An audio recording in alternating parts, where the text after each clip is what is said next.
All right, sir. So now we are live, so we can now start the session, sir. Please. Thanks, Manish. So once again, good evening to the honorable chairpersons and the speakers for this meeting. We at Desire take pleasure in inviting you all for this highly interactive session. I'm sure, sir, it's been a decade in terms of actively we seeing MS cases and ophthalmology or optic neuritis being hand in hand, where many patients are getting benefited at an early diagnosis. I think again we have picked up a right topic for a good interaction. With this note, we welcome you all, and we have our chairperson, Dr. Professor Anshu Rohtgi with us. Welcome, sir, to this meeting. Sir is a senior consultant neurologist and professor of neurology at Sir Gangaram Institute for Postgraduation Medical Institute and Research. He has almost 45 scientific papers in national as well as in international journals, actively involved in clinical trials in multiple sclerosis, stroke, Parkinson's, dementia, epilepsy, and others. His predominant special area of interest is multiple sclerosis, epilepsy, movement disorders, and stroke. He has presented many scientific papers and articles in national as well as in international congress. Welcome once again, sir. Thank you. Sir, we have with us another honorable chairperson, Dr. Sanjay Dhawan. He's a senior director, head ophthalmology for Max Group of Hospitals, Delhi and NCR. He's passionately working in the field of ophthalmology since 1990 and have immense success in achieving clinical and surgical excellence. He's actively involved in administrative management aspects of practice of ophthalmology since 2004, and he's into a leadership role which involves project planning, operations, and marketing. His specific area of interest is refractive surgeries, cataracts, glaucoma, healthcare management, and clinical research. He's aspiring to create a center of ophthalmology of excellence while focused at the interest of patients, the doctors, as well as the business. So once again, we welcome you, sir, for this highly interactive session. Thank you very much. With this, I take the opportunity of handing over the dais to Professor Dr. Anshu Rohtgi to invite both the speakers for this meeting. Thank you. So we have with us Dr. Puneet Agarwal, and I think Dr. Puneet Agarwal, to the August gathering, needs no introduction. He is the Director of Neurology at Max Super Specialty Hospital, New Delhi. He has got a fellowship from the prestigious UCLA, USA, and he has numerous scientific papers both in national and international journals, actively involved in research in epilepsy, stroke, and dementia. And he's also received the Neurology Excellence Award in January 2017 by the Central Health Ministry of India. So I think we are fortunate enough to have Dr. Puneet with us, and he will be talking about the neurological aspect of the visual loss in demyelinating disorders. I think we can start. I think I will introduce the other speaker when the next talks come along. Right, sir. Okay, sir. Okay, Dr. Puneet. So I think we can start. Yeah. So thanks, Dr. Anshu, for introducing me, and thanks, Dr. Sanjay, the Biogen for giving opportunity for giving a talk on one of my favorite subject, that is multiple sclerosis. And I think it's a very good platform to have a senior ophthalmics renowned surgeons also with us to discuss the very important presentation of multiple sclerosis, like presenting as a vision loss, in which many times we face with the diagnostic dilemma. So I'll basically speak on the neurological aspect of this neurologist perspective. How should we approach a case of a vision loss, and what are the differential diagnoses we come across while managing these cases. So has it started? I have started. Should I go to the storage? I have done the storage there.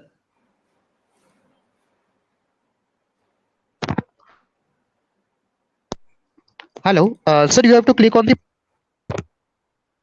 present the slides. Yeah, Right, sir. Now it's visible. It's visible now. Yeah. So Yes, sir.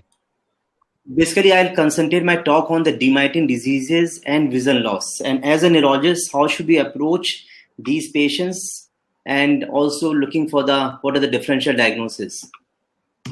So So optic neuritis is a commonest, as a neurologist, we know that optic neuritis is a commonest presentation for the patient coming with a vision loss. And this optic neuritis usually is the main pathophysiology of optic neuritis, that it is a inflammatory in origin, and there is a complex immune mediated process involved in the optic neuritis, in which there is the activation of the helper cells like thymic 1 and thymic 17 T cells are involved, which are activated. And 30% of the patients who are having a optic neuritis with MS are they involve the optic nerves in the region where the immune system genes are coding for the cytokine pathway, leading to release of different cytokines, activation of T cells, and autoantibodies due to the B cell activation, and that leads to a cascade of events leading to damage to the optic nerve and the other portion of the brain also.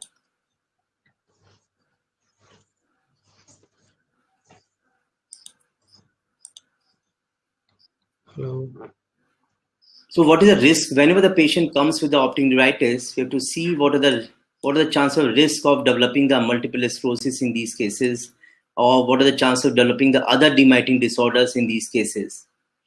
If you see, there are different types of optic neuritis may be there depending on the area of the optic nerve involved. Like the commonest is a retrobulbar neuritis, which we come across in the practice, in which the optic nerve behind the eye is involved due to inflammation. There may be a papillitis also, in which inflammation of the optic disc is there, which is a rare presentation of a multiple sclerosis.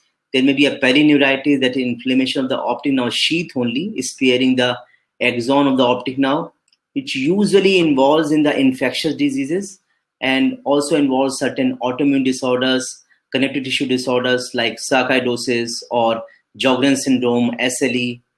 The neuroretinitis, in which there is an involvement of the retina, is also maybe there. Besides optic nerve involvement, usually it is not associated with multiple sclerosis. Dr. Nikhil will, I think, talk in detail about this. So the different causes, if we see the different causes of the optic neuritis and different differential diagnosis, we should think while managing the patients coming to a vision loss and suspecting optic neuritis. They are the ischemic optic neuropathy, which is one of the commonest, you can say, the differential diagnosis, usually which is present more in the middle age or elderly population, having a atherosclerosis or having some kind of arthritis like giant cell arthritis or connective tissue disorder, which can lead to the ischemic optic neuropathy. The patients may be also having a very important differential diagnosis of multiple sclerosis leading to optic neuritis, usually common on both sides, that is neuromyelitis optica, in which there is a combination of optic nerve involvement as well as a spinal cord involvement also occur. Then inflammatory optic neuritis, in which the commonest cause is, in which there is a perineuritis is more common, the inflammation of the optic sheath. It usually occurs due to infection like bacterial infection, the tubercular infection, it can occur, or autoimmune disorders like sarcoidosis, the SLE, Lyme's disease, the lupus. So these things should be kept in mind while dealing with the inflammatory optic neuropathies. The toxic and metabolic also we should think about whenever we are considering these cases, especially like carbon monoxide poisoning or excessive alcohol intake or methanol intake, which is a adulterated alcohol, which is very common on the countryside, the patient coming to us with a history of alcohol, or excessive tobacco, certain drugs like ethambutol, the isoniazid, chemotherapeutic drugs like vincristine, cisplatin can also lead to the optic nerve damage. So we should be careful while making diagnosis, and we should keep all these differential diagnoses in our mind.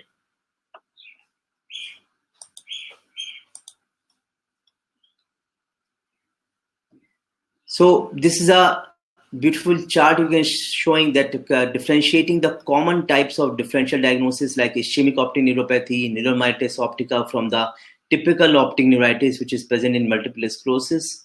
You can see here that typical age is 20 to 40 year or 15 to 45 year for that optic neuritis, while ischemic optic neuropathy, it is 50 years older in most of the patients. The neuromyelitis optica, the age group may be same as of optic neuritis in most of the cases.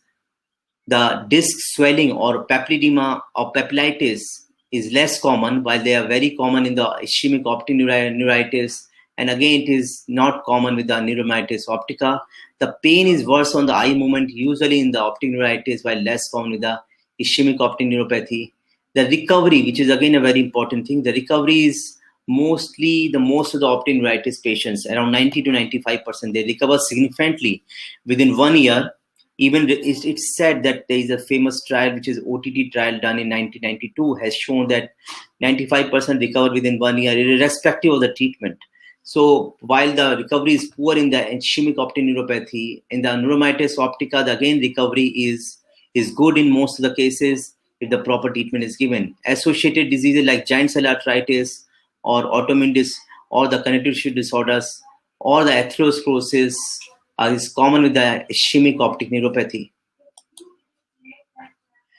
Now the typical feature of optic neuritis is they usually are that they are present in the one eye, while the atypical features are that optic neuritis is present in the both eye at the same time. The mild pain on eye movement is there as is usually classically present in the typical type of optic neuritis, but atypical features are in atypical optic neuritis. Usually it is painless and very severe. So atypical optic neuritis means there may be some other possibility besides the multiple sclerosis, as I told you, like it may be an anemospectral disorder, or it may be the other infectious diseases. The normal disc is present in the optic neuritis. There may be in the atypically, if there is severe hemorrhage or exudates are present, that means that possibility of multiple sclerosis leading to optic neuritis is very, very less. The improvement usually begin within 3 weeks in the classical case of optic neuritis, and afferent pupillary defect, RAPD, is present in the classical case of optic neuritis. So we should keep in mind these features while dealing with these cases, that whether we are really dealing with the idiopathic optic neuritis or optic neuritis with multiple sclerosis or something else. In all 50% of cases of multiple sclerosis, usually the optic neuritis is there, and presenting feature it presents in 20% cases of optic neuritis, and 20% cases they have a recurrence in 5 years if they are having a multiple sclerosis, or they convert into multiple sclerosis later on. Now there is an important question arises whenever the patient comes to a neurologist with a history of vision loss turning to be diagnosed as optic neuritis, that what are the risks of developing multiple sclerosis. Many of these cases are not having classical multiple sclerosis features at that point of time.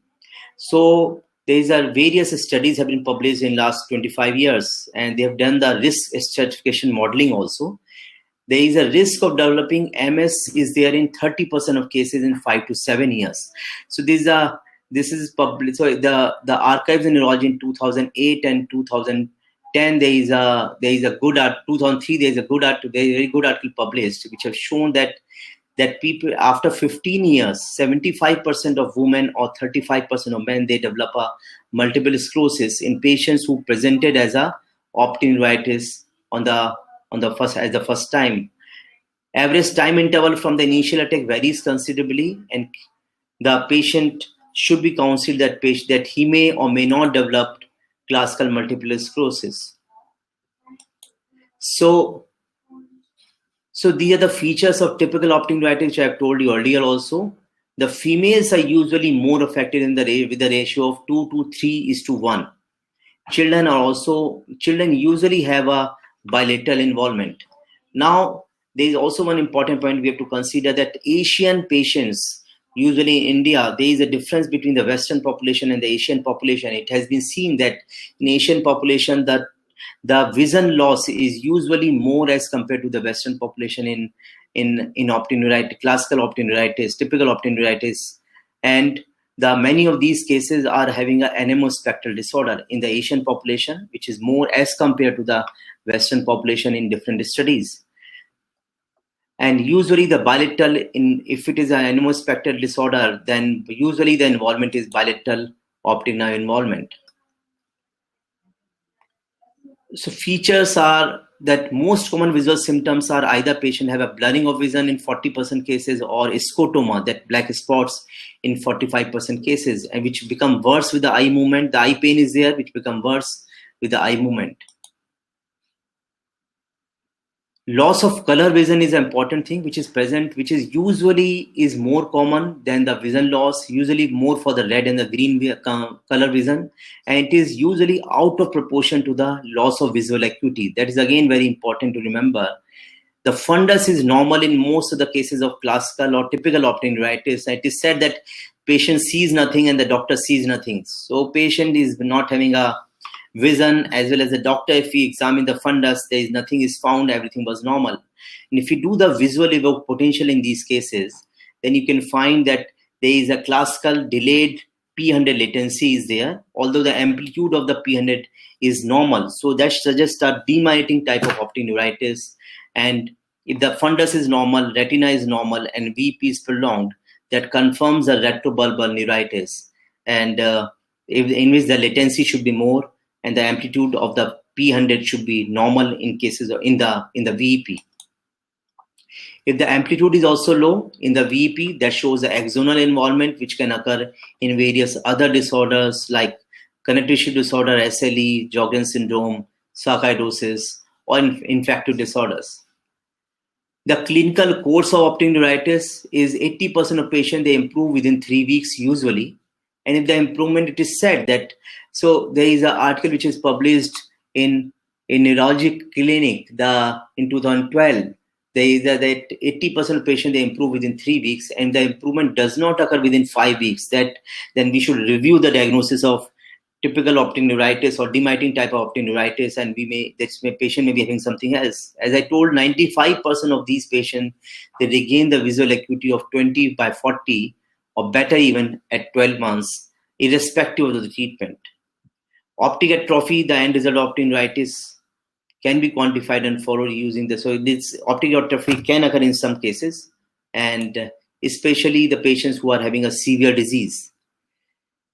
The landmark trial which was done in 1992, published in NEJM by Beck et al., which was one of the first study done on the treatment of optic neuritis. It has shown that corticosteroid, they have compared the placebo versus injectable methylprednisolone and the prednisolone oral therapy, and they have given the methylprednisolone for 3 days, 1 gram for 3 days, followed by 11 days course of oral steroid in dose of 1 milligram per kg, and versus the prednisolone oral for 14 days and the placebo therapy. And they found that patients, you can see here, the patients who are on methylprednisolone injectable therapy, there is significant chances of developing further attacks are are minimized as compared to the oral therapy, prednisone therapy, which increases the chances even as compared to placebo, and there was a significant difference. So oral steroid therapy usually is not recommended. Now, key findings in that trial was that periventricular white matter, if the patient is having periventricular, so if the MRI is showing there's 0 lesion, then 25% of chances of developing multiple sclerosis in 5 years is there. And the patient is having 1 lesion in the MRI, then 72% chances of developing MS in 15-year period is there. The patients who are a male sex, optic disc swelling, and atypical feature of optic neuritis, those patients are usually having lower risk of developing a multiple sclerosis later on. So patients who are coming with these features, that some patients turn out to be classical MS because the MRI picture is very, very classical for the multiple sclerosis. Then we should treat with the as a case of multiple sclerosis. Certain cases are not having classical MRI features of multiple sclerosis. And in those cases, we have to do a close follow-up. They are MS probable. And there is a certain patient and other patients who are not having classical feature of multiple sclerosis at all. In those cases, we should look for the other etiologies for the optic neuritis, or we should rule out the connective tissue disorders, as I told, sarcoidosis or Lyme's disease. So usually, if we are having classical features of typical optic neuritis, which I have told earlier, then there is no point of doing the laboratory investigation, but we should do the contrast MRI brain of these cases to decide about the multiple sclerosis. But if there is any doubt is there, definitely we should go for the connective tissue disorder workup for the other disease infections, as I told earlier. MRI has a great predictive value for developing for these cases who are having a optic neuritis and who can develop, who may be converted into classical multiple sclerosis. So the most potent predictor of multiple sclerosis lesions are the lesions in the brain. So if the MRI contrast MRI brain is showing, and the spine, which should be done in all these cases, the contrast MRI brain and spine, if they are showing lesions, white matter lesions especially, and then chances of converting into multiple sclerosis are very high, ranging from 30% to 75 or 80% in 10 to 15 years.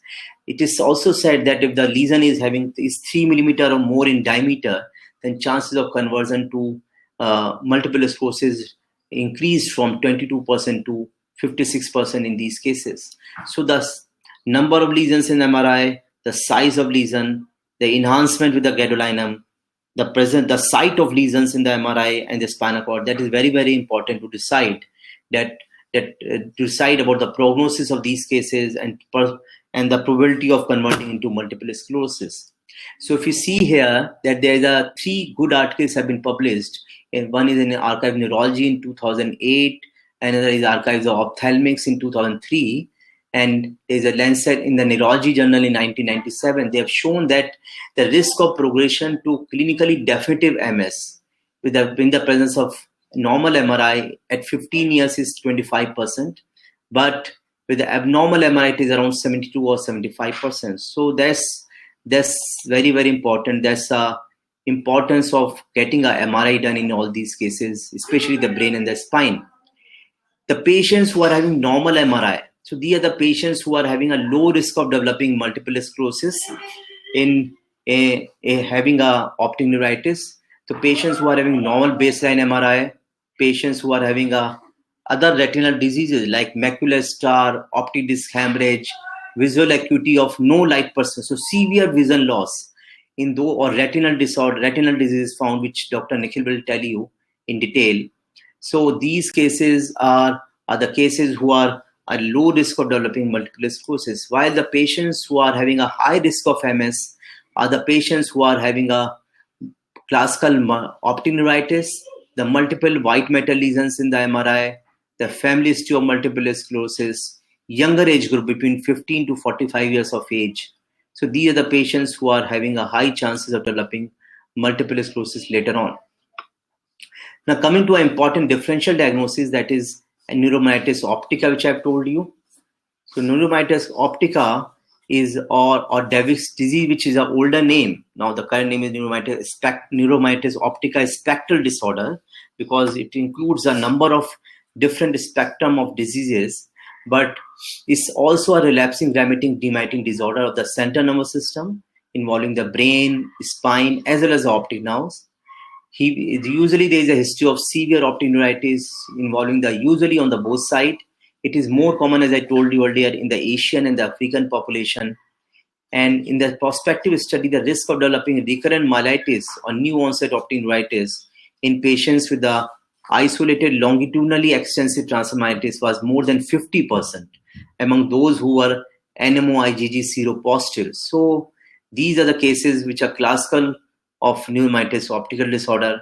The brain MRI is usually abnormal, typically showing periventricular white matter lesions, and CSF is positive for the NMO-IgG, which is basically aquaporin 4, the target antigen. So these are the classical features and the lab findings. You can see here, this is a classical diagnostic criteria of NMO spectral disorder. I'll just tell you the important thing in this is that patient is having the bilateral optic neuritis, patient is having a long segment, more than 3 segment involvement of the contiguous segment involvement of the spinal cords.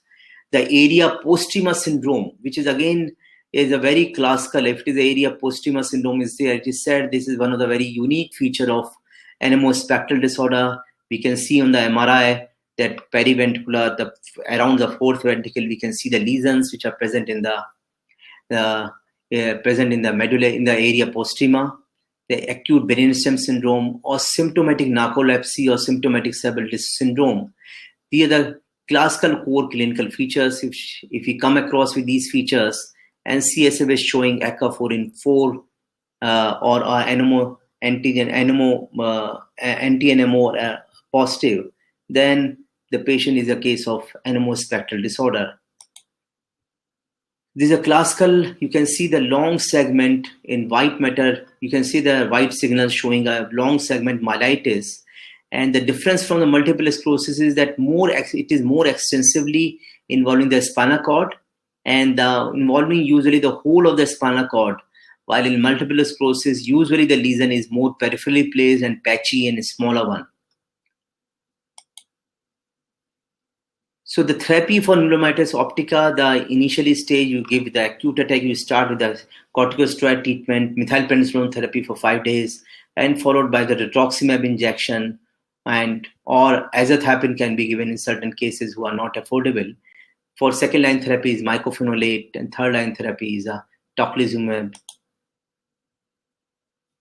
Now coming to our main, the multiple sclerosis, which is very, very important condition. As a neurologist, we come across in patients who are coming with the optic neuritis, and we have to decide whether the patient is having MS or patient is going to develop multiple sclerosis in future or not.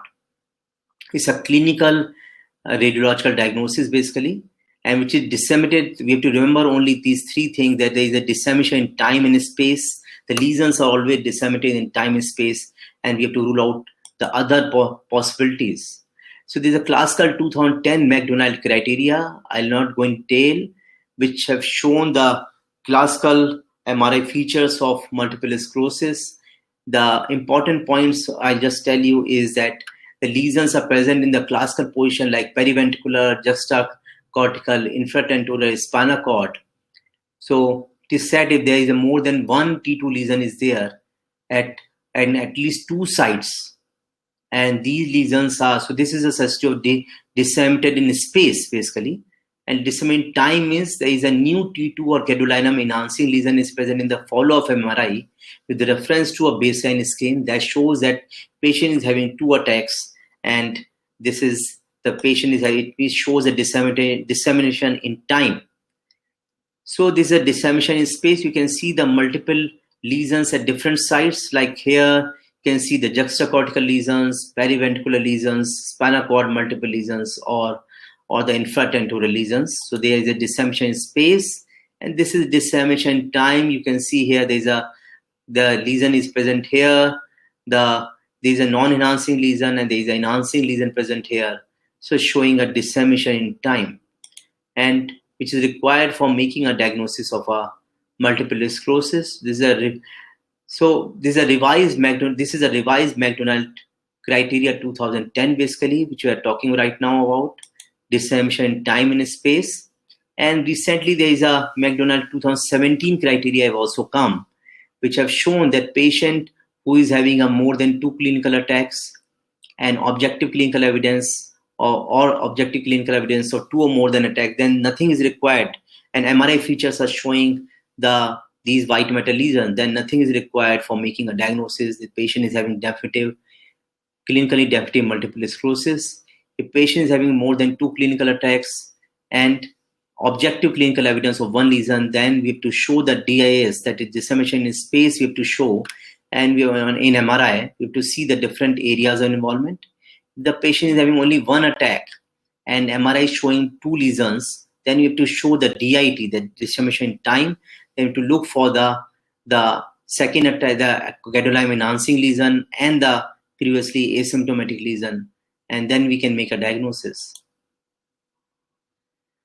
So these are differences of 2010 and 2017 criteria. The basic point in differences, which I'll tell you in the next slide, says that in the 2017, our latest criteria, there is no distinction between the symptomatic and the asymptomatic lesions. So earlier, we were saying that patient should be having a gadolinium enhancing symptomatic lesion. Then we can say that the patient is a case of a patient, then we can say that patient is having dissemination in time, while the current 2017 criteria says that no distinction between symptomatic and asymptomatic lesion is required. Second is a cortical and the juxtacortical lesion can also be utilized as a dissemination in space. There is another criteria, Magnim's 2017 criteria is also there, in which there are 3 periventricular lesions and optic nerve lesions, which is not included in the McDonald criteria in 2017. They are also come in the clinical diagnosis. So this is a difference between the McDonald 2017 and the Magnim's 2017 criteria. So I've already talked about the differences between these different criterias for the MRI, for the McDonald 2010 and McDonald 2017 criteria for diagnosing multiple sclerosis. So just to explain you with the one case, this is a 25-year student which are presented with a history of blurring of vision, right eye, diminished color vision and painful eye movement, no relevant other history, MRI showing more than 3 T2 lesions, and CSF is positive for the oligoculonal band. Complete patient has a complete remission with the IV methylprednisolone. You can see this patient is having classical features of the optic neuritis, which recovered with the methylprednisolone, MRI showing more than 3 T2 lesions. So this patient is a classical case who is going to develop. So patient is not having second attack till now. So, but with the MRI is able to show the multiple lesions at different sites, as well as the gadolinium enhancing lesion that can fulfill the criteria of dissemination in time and space both, and patient qualifies the criteria of multiple sclerosis.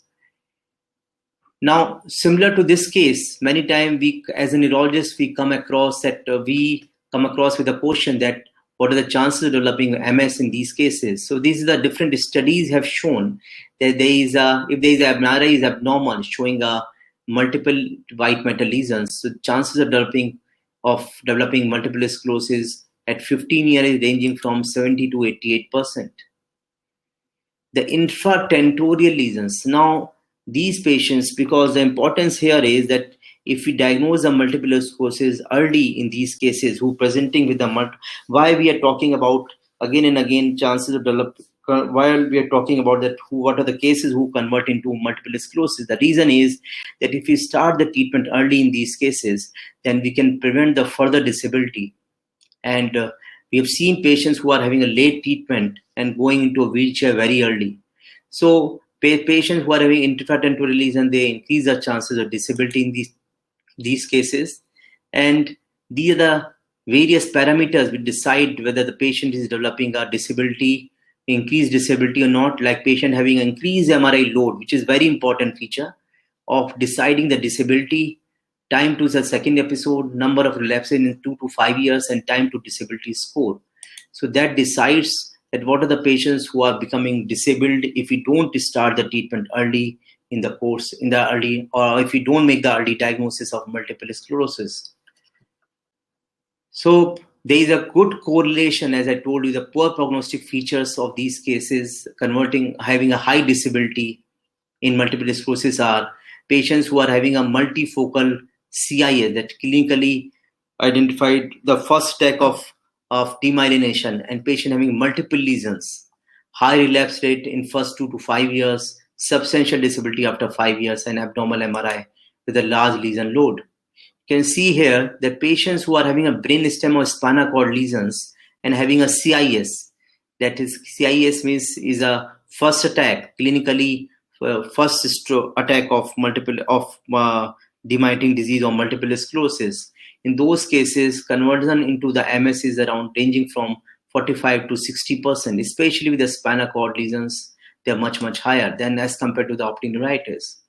And there are 2 beautiful studies, one from the Queen Square and another is a Timtore study, which was published in 2006, have shown that patients who are having a multiple lesions, you can see the 10 lesions or more than 10 lesions, the chances of developing a disability are much, much higher. You can see the green signal showing a more 10 lesions, much, much higher as compared to the patients who are having a 0 lesion. So that's the importance of diagnosing the multiple sclerosis in early stage by doing the MRI. And before going into the, so what is the risk of delaying the therapy? If you delay the therapy, so the problem, so we have to understand the pathogenesis of multiple sclerosis. There is a, due to the antigen, which any antigen, the antigen is still not known. So it's multifactorial antigen, which initiates a cascade of event, initiating the activation of T cells, initiating the release of certain interleukins, chemical factors, and also the activation of B cells leading to autoantibodies formation. And that leads to the cascade of event leading to the axonal degeneration of the or damage to the myelin sheath of the nerve, as well as later on followed by the loss of axons. And if you don't treat it, it converts into the chronic phase, neurodegeneration and atrophy. It progresses very fast. It can lead to the axonal damage. So earlier it was thought there is no axon involvement. Now we say there is axonal damage is also there. You can see here the multiple sclerosis. With the time, if you don't treat it, it can lead to the severe progression of the disease. So you can see that this is a natural history of the disease. The multiple attacks, first initially the silent phase, and there is a relapsing remitting, secondary progressive. And you can see the invisible. So a lot of multiple sclerosis is invisible. It is said that we only see the tip of the iceberg in multiple sclerosis as a symptoms. The patient is having is a severe disease in the axons, leading to axonal and the myelin sheath damage, and leading to a degeneration or atrophy of the and brain atrophy later on.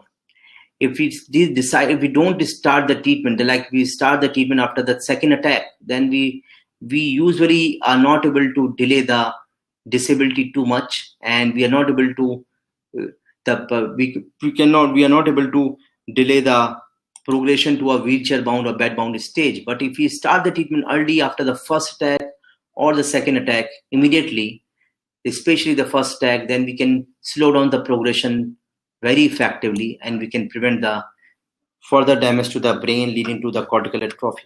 Thank you.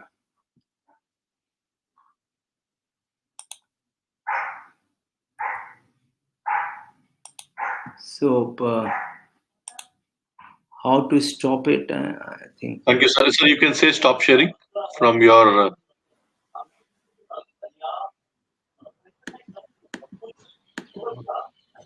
Thank you, Dr. Puneet. Yeah. Yeah. So I think we had an excellent talk from Dr. Puneet. So now we can move on to the next part of the talk. That is by Dr. Nikhil Pal. Nikhil Pal is working as a principal consultant, Department of Ophthalmology, Max Healthcare, Saket in Panchsheel. Has more than 20 years clinical experience in vitreoretinal services. Has done his PG from AIMS and senior residency also from AIMS. Has had a fellowship from University of Wisconsin, medicine in Washington University, USA. Has more than 50 international national publications, books in chapter, and has been invited to numerous national and international conferences as a speaker. And his main area of expertise is retina and uvea. So I think we are fortunate enough to listen to Dr. Nikhil Pal today. So now I invite Dr. Nikhil Pal to speak the ophthalmological part of the demyelinating disorders.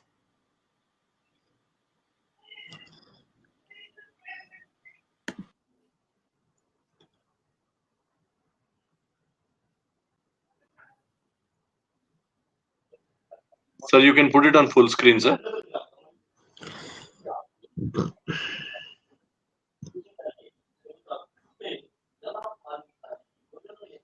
Yeah.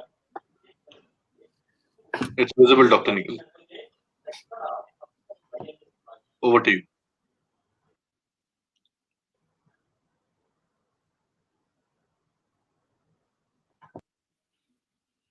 It's monocular or binocular. If it's monocular, ask for if pain on ocular movements is there or not. If there is pain, then see the fundus abnormality. If there is changes in the optic, if there are no changes in the optic nerve, it may be a retrobulbar optic neuritis, or it may be acute angle closure glaucoma. If there is there are changes in the cornea, it may be a keratitis or a corneal edema, or in the anterior chamber there may be some cells flare, it may be uveitis. If there is no ocular pain, then again look in the fundus, and you may see some retinal abnormalities in the form of retinal detachment, hemorrhage, or retinal vascular occlusions.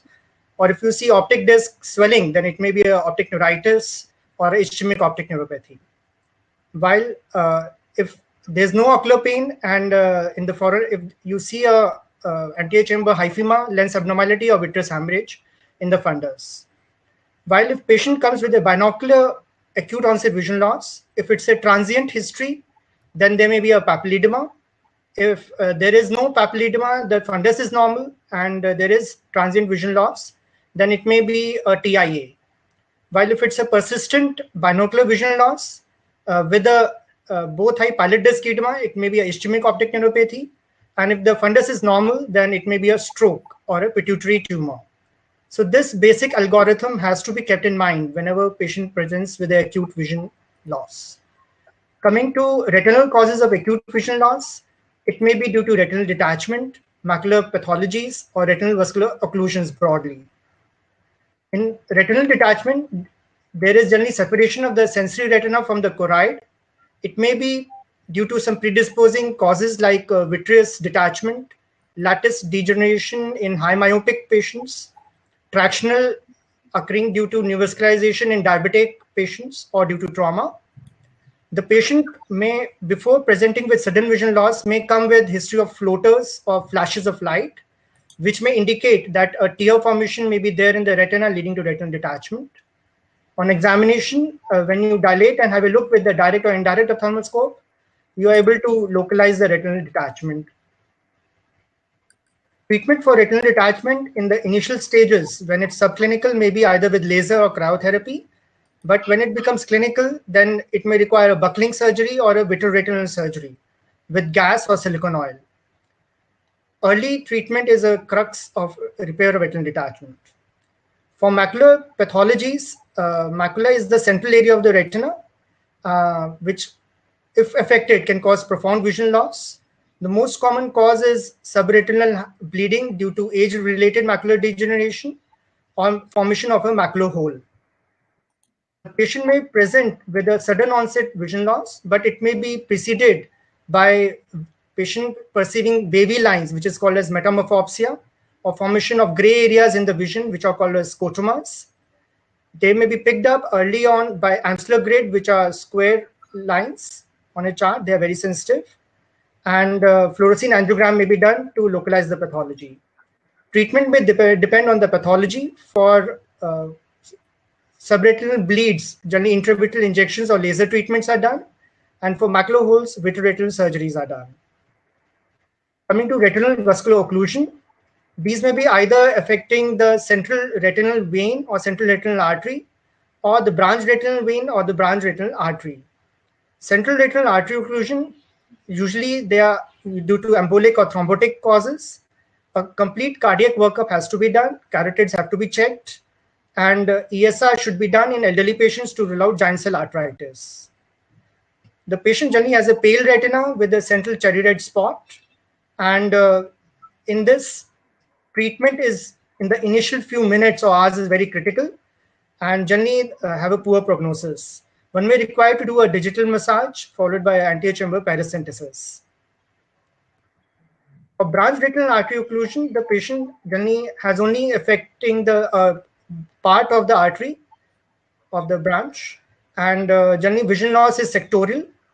In generally, patient requires a complete cardiac workup, and blood thinners have to be started and nothing more can be done. For central retinal venous occlusion, the patient again presents with a sudden painless vision loss, and they generally are associated with hypertension, atherosclerotic vascular diseases, or hyperviscosity syndromes. On examination, they are scattered retinal hemorrhages in all quadrants. The patient may have associated swelling of the retina, which we call as macular edema. Treatment in the initial stages in wait and watch, 90% of them resolve spontaneously. But if there's gross macular edema, then intravitreal injections of anti-VEGF or steroid injections are given these days, and they show a good response. In later stages, laser therapy is done for the ischemic areas. For branch retinal venous occlusion, again, they affect the sectoral vision, maybe associated with macular edema. Initial stages require observation only. And if there is gross macular edema, intravitreal injections show a good response. In later stages, laser may be done for ischemic areas. Coming to the other broad category of sudden vision loss, optic nerve disorders, which includes optic neuritis, optic nerve edemas, ischemic optic neuropathies, and giant cell arteritis. Optic neuritis is generally defined as acute demyelinating or idiopathic optic neuropathy. It can present in isolation or associated with multiple sclerosis.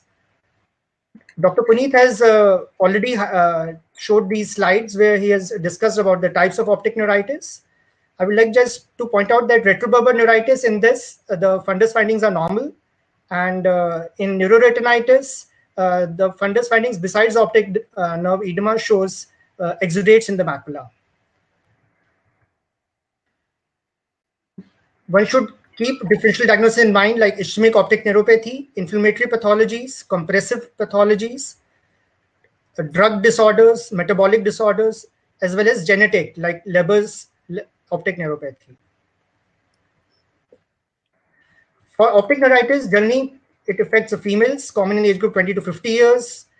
It may be reported in children as well as occasionally in 60 to 70-year age group. The patient generally present with acute uniocular, often painful vision loss over hours to days. There's reduced perception of light intensity. The dimness progresses from 2nd to 7th day, when peak occurs within 2 weeks. Thereafter, it improves, and vision loss may be subtle. In the symptoms, the patient may have retroocular pain worsening with the eye movements. The neurological history in case of typical MS may be tingling or numbness.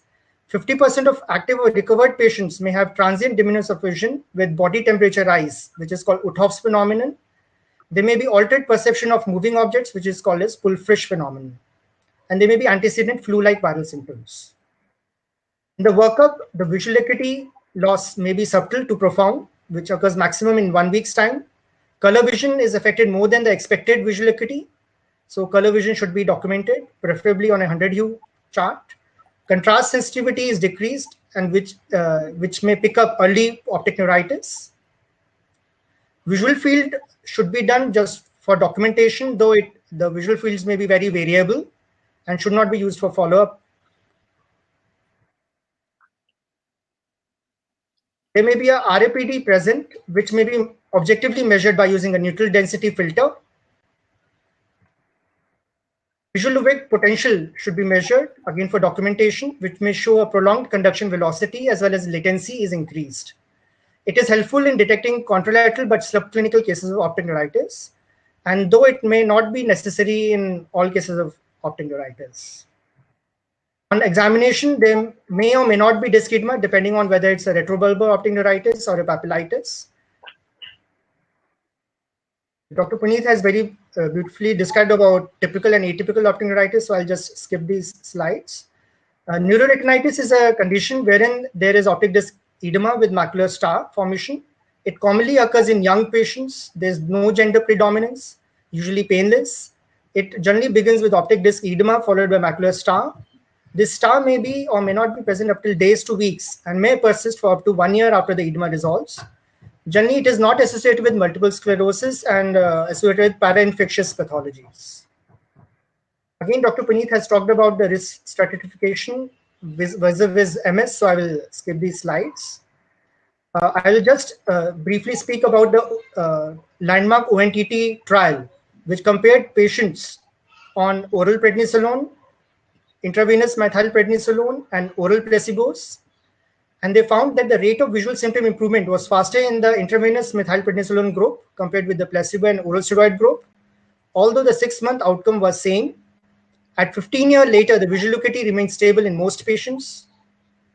The point to be noted was that the oral steroid group had almost twice the rate of recurrent optic neuritis than either placebo or intravenous methylprednisolone and should be avoided. Treatment with IVMP resulted in more rapid rate of recovery.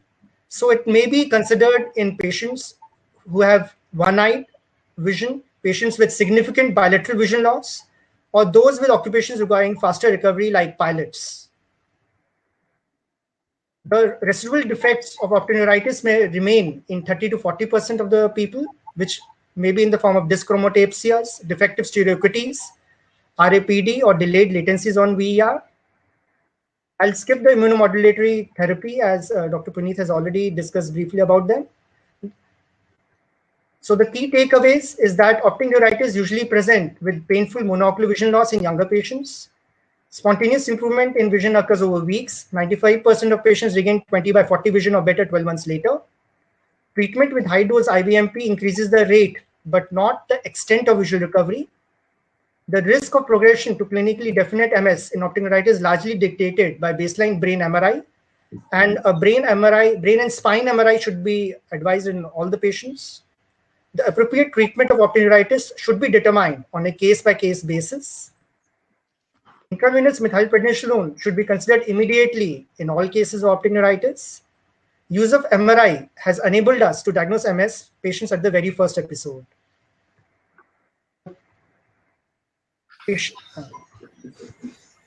The patients who are diagnosed early needs to be comprehensively evaluated and should be advised appropriate management options at the right time.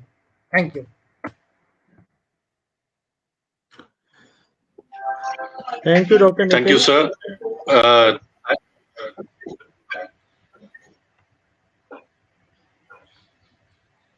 Thank you, Dr. Nikhil. Yeah, thank you. Okay, I have a few questions. Can I ask? I think.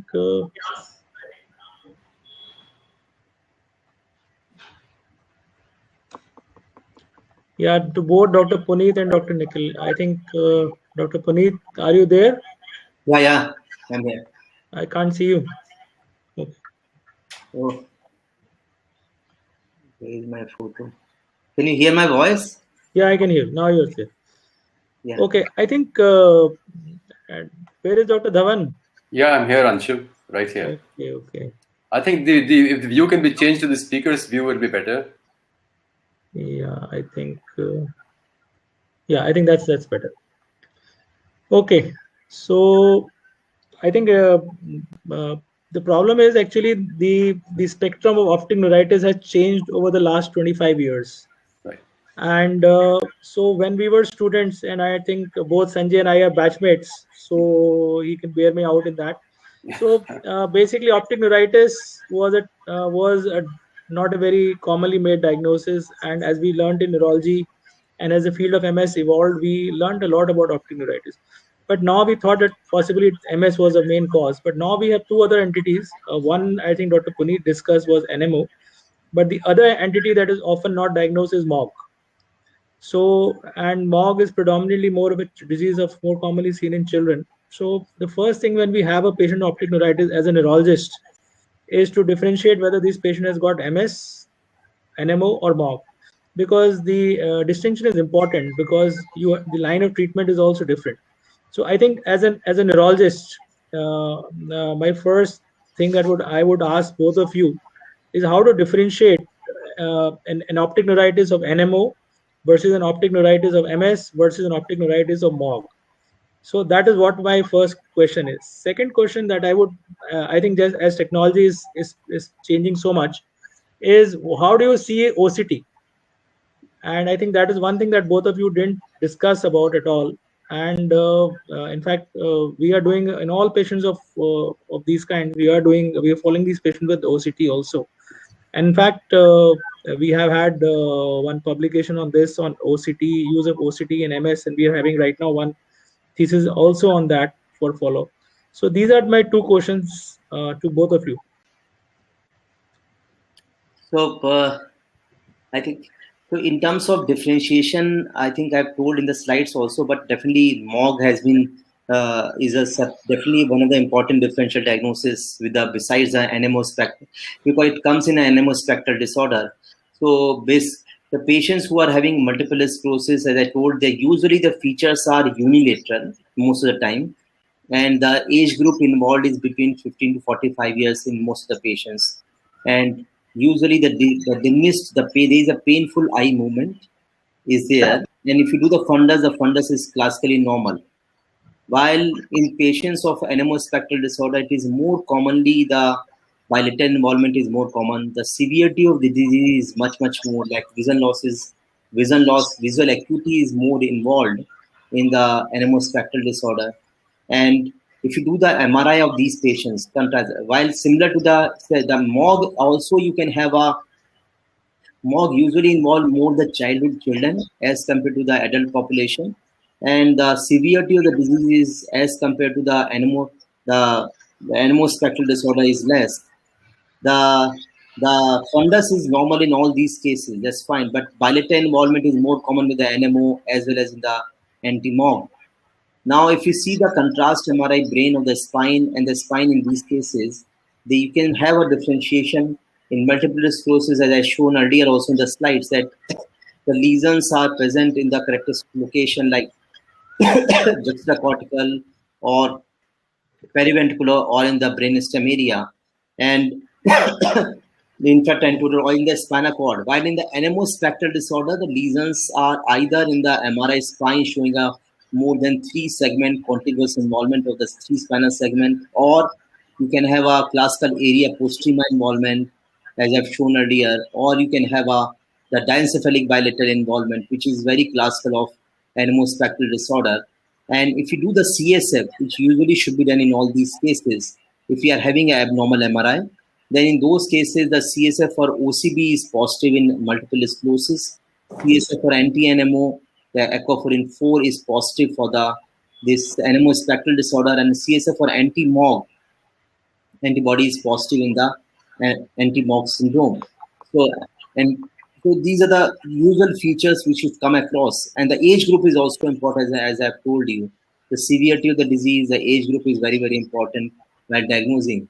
An important differential diagnosis is, to me, recently also we come across some cases in which the anti-ischemic optic neuropathy is very important differential diagnosis in many of these cases, or sarcoidosis is also very important differential diagnosis, or Sjogren's syndrome.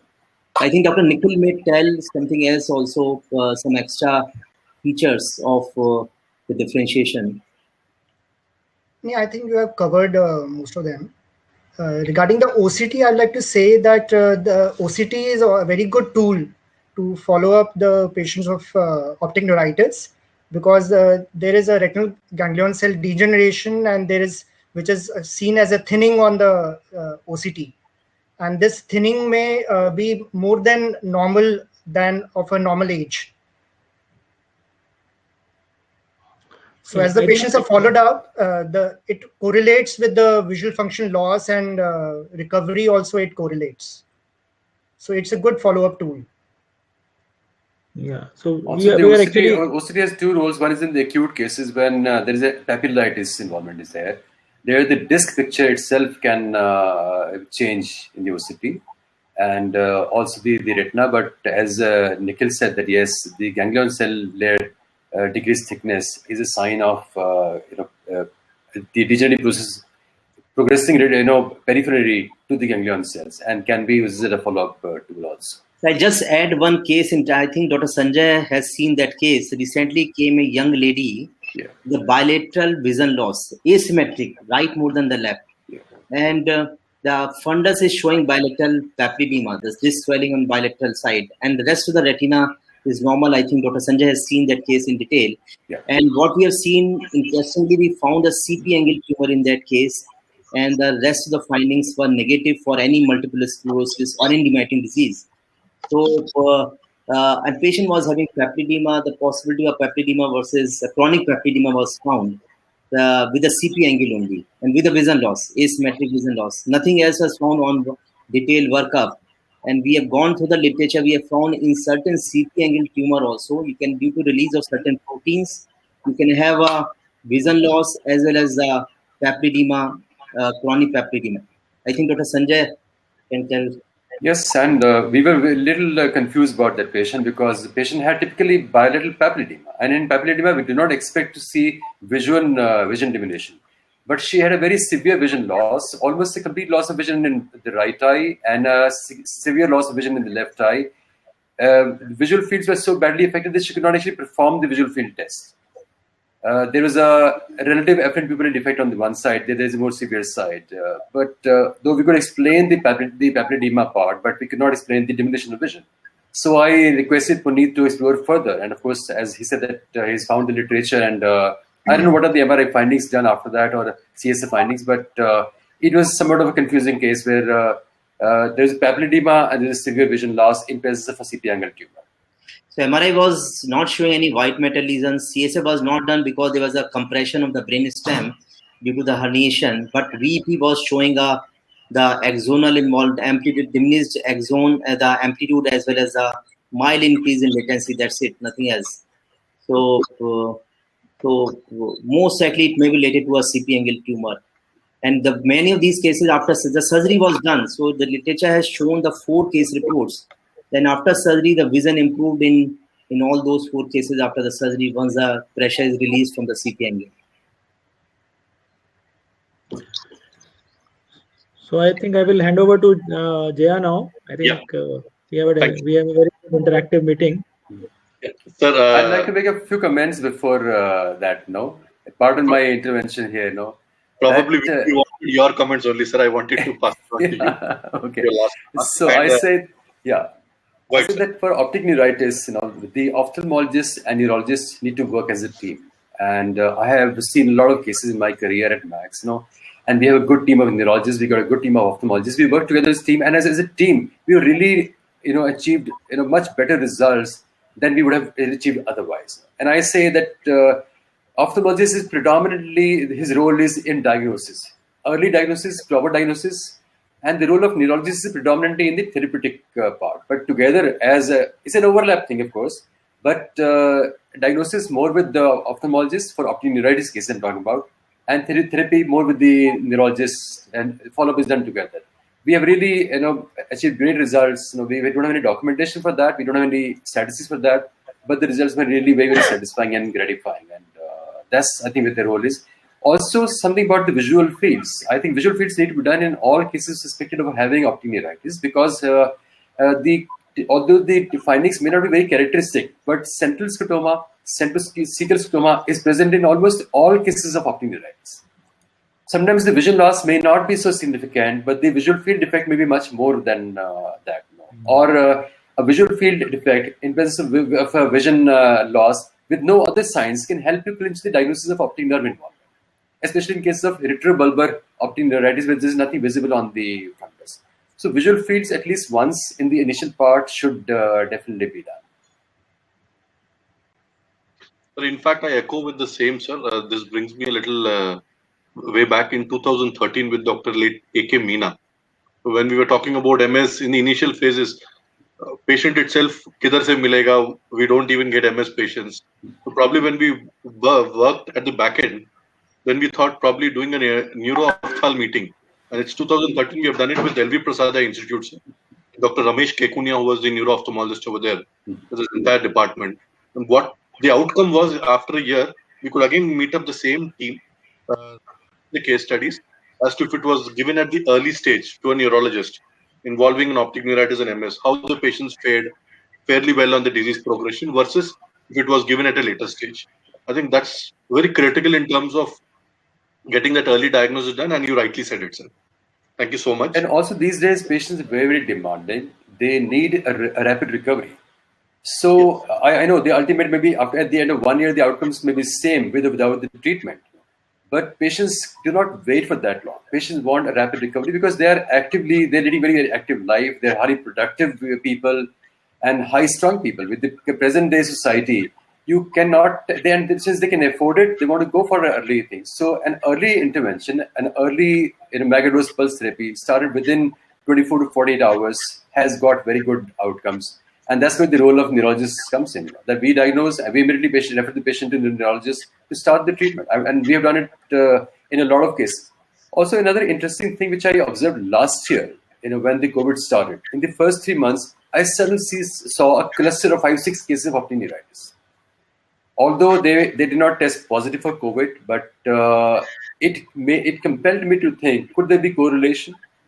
Now there is a second wave of COVID. I have not seen any cases of neuritis, but I just want to alert the neurologists, just be on the lookout and see if you find any correlation or not. Whether COVID is triggering the process of neuritis or whether there's any other correlation or not, we just need to keep our minds open and see if there's anything found or not. Back to you. Sir, we Actually, have. Dr. Dhawan, I'd just like to point out that I'm on a group, retina group, so there have been some incidents of optic neuritis post-vaccination also. Yeah. I will just add on to that. In fact, actually, I've seen one patient recently. She's a doctor, and she took. I'll not name the name of the vaccine. She took the first shot of the vaccine, and within 3-4 days, she developed an optic neuritis. We investigated her. She turned out to be MS. That was the first episode she had. So I've personally seen this patient with vaccine-induced optic neuritis. So see, the thing is that this virus and its vaccines also is basically triggering a very strong inflammatory response. And anything that triggers a very strong inflammatory response, I think is also known to trigger MS and other demyelinating disorders too. So that is where I can guesstimate that there could be a correlation between the two. What is your opinion on that, Puneet? Yeah, I also agree with that. So I've seen recently also about, I think 1 month back, the 2 patients having a post-vaccinal vision loss and turn out to be having optic neuritis. So I fully agree there is definitely there may be correlation because these vaccines are initiating stimulating the immune system of the body and activating the T cells, B cells, which can act over the different areas of the nerves and can lead to the different types of demyelinating presentation. And one of the presentation may be optic neuritis. But we've seen a lot of cases of VV syndrome post-COVID as well as a post-COVID as well as a post-vaccinal, some cases of demyelinating neuropathy, acute neuropathy. So that's the same thing can happen with the optic nerves also. Even the fact that the smell anosmia, the loss of smell in COVID, is because of the nerve involvement. So there's a definite involvement of nervous system along with this virus, or as some of the mechanism of this virus action. So, the message for this forum is that be alert to the possibility of having optic neuritis in cases of COVID or post-vaccine. At least we should investigate them for COVID also. Maybe it may be a good idea to get their both the RT-PCR or CBNAT as well as the antibody titers done for COVID. Sir, we have a couple of questions on the chat box. So probably before we conclude, there's one participant asking, how often does optic neuritis lead into MS? So I think I've shown in detail in various studies have shown that patients who are having optic neuritis, the chances of converting to multiple sclerosis ranging from 30% to 76% or 80% in different studies, depending on the area, the number of lesions present in the MRI, or even the no MRI is normal. Even those cases, 25% chances of converting into MS in 15 years are there. Right. Thank you, sir. Sir, there is another question. In clinical practice, what percentage of MS patients have the initial presentation as optic neuritis? So that I also shown in the slide, early slide, that usually 50% of MS patients, they have optic neuritis in their due course of time. And out of that, 20 to 30% they have an initial presenting feature as a optic neuritis. So that's a number we can see about that. So the last question is, if a patient does not meet the criteria for MS or NMO at the time of optic neuritis and no other causes are found, what is the appropriate monitoring and treatment strategy? As Dr. Anshul has said, that we should also look for the anti-MOG antibodies in these cases, patients who are negative for the MS and so we have to rule out, we can't exclude MS on the first attack completely. So we have to work out even the patient who is completely negative for all these differential diagnoses which we have discussed, then the patient should be followed up. And in these cases, usually, as I told earlier also, the 5 years follow-up have shown that there is a recurrence of optic neuritis may occur or white matter lesion may appear in the MRI. So patient require a close monitoring and follow-up. Thank you, sir. Sir, before we end the session, I would request Dr. Sanjay Dhawan to give away your key take-home messages, sir, to the entire audience before we close the session. Thank you very much. As I always emphasize the fact that the ophthalmologists and neurologists need to work as a good team with each other, and as a team we can actually diagnose better and treat better. And so for ophthalmologists, that they need to actually involve the neurologist's zone and refer to the neurologist for treatment as early, and also refer to neurologists to look out for the possibility of other disorders. And for the neurologists, do involve the ophthalmologist, because the vision loss and any other cause of vision loss, they can in a better position to diagnose that. That's one thing. Second message to everybody right now is that, of course, the COVID pandemic is very, very strong, and we're all struggling to go through this phase now. There is at least an anecdotal thing that some correlation of this virus with the possibility of optic neuritis or demelanative disorders. Be alert to that now. Be on the lookout for the possibility, and if you find any correlation, I think share the data with the larger group, and so that they can learn and increase their collective knowledge. Thank you very much. Right, sir. Sir, on behalf of ISAI, we thank you so much, Dr. Anshu sir, Dr. Puneet sir, Dr. Sanjay Dhawan sir, Dr. Nikhil sir, for taking out time. I'm sure Sunday we're occupied with our families, but still we take out time. I'm sure the kind of interaction that we have had, sir, have passed on a lot of good informations to the people present over here. And on behalf of ISAI, we thank you all for giving us this valuable opportunity. Myself, Jairao, I handle the sales operations. So thank you once again to one and all. Have a happy Sunday, sir. Thank you. Thank you. Thank you. Thank you. Bye-bye. So Thanks. we should have a stay safe and healthy. Thank you. Stay All safe. of you, yes, yeah. Take care of yourself. Thank Bye. you. Bye-bye. Thank you for your participation. Have a great day ahead.